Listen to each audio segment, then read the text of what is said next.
আল্লাহর কসম দিয়ে বলছি 7 দিনের মধ্যে আপনার যত ঋণ থাক না কেন এই আমলটি করার কারণে 7 দিনের মধ্যে আপনার সমস্ত ঋণ আল্লাহ তাআলা পরিশোধ করার ব্যবস্থা করে দেবেন। সুবহানাল্লাহ। ঋণগ্রস্ত মানুষ আমরা অনেক আছি প্রিয় ভাই প্রিয় বোন, আল্লাহ তাআলার কাছে ঋণগ্রস্তর এই আমলটি করার পরে তাওবা করুন, আয় আল্লাহ ব্যাংক থেকে যতটুকু সুদি টাকা এনেছি, কিস্তি এনেছি, আল্লাহ তুমি আমাকে তৌফিক দাও ঋণ শোধ করার মতো, আমি আর জিন্দেগিতে কখনো কোনো সময় আমি আল্লাহ তাআলা আর সুদের মধ্যে যাব না। আল্লাহ তাআলা পবিত্র কোরআনুল কারীমের মধ্যে জানিয়ে দিয়েছেন, ওয়া হাল্লাল্লাহুল বাইআ ওয়া হাররামার রিবা, আমি আল্লাহ তাআলা তোমাদের জন্য সুদকে হারাম করে দিলাম আর ব্যবসাকে হালাল করে দিলাম। সেই জন্য আমরা সুদের ধারের কাজ দিয়েও যাব না। ঋণ থেকে যদি মুক্ত পেতে চাই তাহলে কি আমল করব?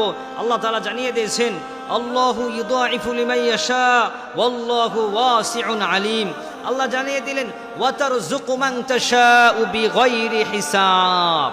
বিগাইরি হিসাব, রিজিকের মালিক কে? আল্লাহ। আমি আর আপনি রিজিকের মালিক না। আমি দুঃখে আছি, অভাবে আছি, ঋণগ্রস্তর মধ্যে আছি। আল্লাহ তাআলার কাছে বেশি বেশি নামাজের পরে বেশি বেশি পড়ব, ওয়া তারযুকু মান তাশাউ বিগাইরি হিসাব, ওয়া তারযুকু মান তাশাউ বিগাইরি হিসাব। ভেরি ইম্পর্টেন্ট আমল হচ্ছে আপনি বেশি 5 ওয়াক্ত নামাজের পরে আপনি এই দোয়াটি বেশি বেশি পড়বেন, আল্লাহুম্মা আইন্নি আলা যিকরিকা ওয়া শুকরিকা ওয়া হুসনি ইবাদাতিক। ফজরের সালাত আদায় করার পরে বেশি বেশি পড়বেন, 7 বার করে প্রতিদিন পড়বেন। হাসবি আল্লাহু লা ইলাহা ইল্লাহু আলাইহি তাওয়াক্কালতু ওয়া হুয়া রাব্বুল আরশিল আযীম।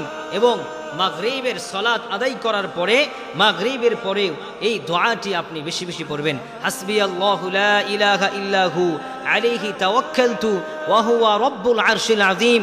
আল্লাহর উপরে বিশ্বাস রেখে, ইয়াকিন রেখে 5 ওয়াক্ত নামাজ আদায় করে আল্লাহ তাআলার কাছে কান্নাকাটি করুন। আল্লাহ সুবহানাহু ওয়া তাআলা 7 দিনের মধ্যেই আপনাকে ঋণ থেকে মুক্ত করে দেবে, অভাব থেকে মুক্ত করে দেবে। তাই প্রিয় ভাই প্রিয় বোন, ঋণ থেকে যদি মুক্তি পেতে চান তাহলে ব্যাংকের কাছে না যেয়ে, সুদের মধ্যে না গিয়ে, ব্র্যাক ব্যাংক বা যেই কোনো ব্যাংক বলেন না কেন যে ব্যাংকের সাথে সুদ মিশ্রিত আছে, ওই ব্যাংক থেকে লোন না নিয়ে আল্লাহ তাআলার কাছে এইভাবে কান্নাকাটি করতে থাকেন। আল্লাহ তাআলা 7 দিনের মধ্যে আপনাকে ঋণ থেকে মুক্ত করে দিবে ইনশাআল্লাহ। তাই প্রিয় ভাই প্রিয় বোন, ঋণ থেকে মুক্ত যদি পেতে চান, আল্লাহর এই কোরআনের আমলটির বিকল্প কোনো পথ নাই।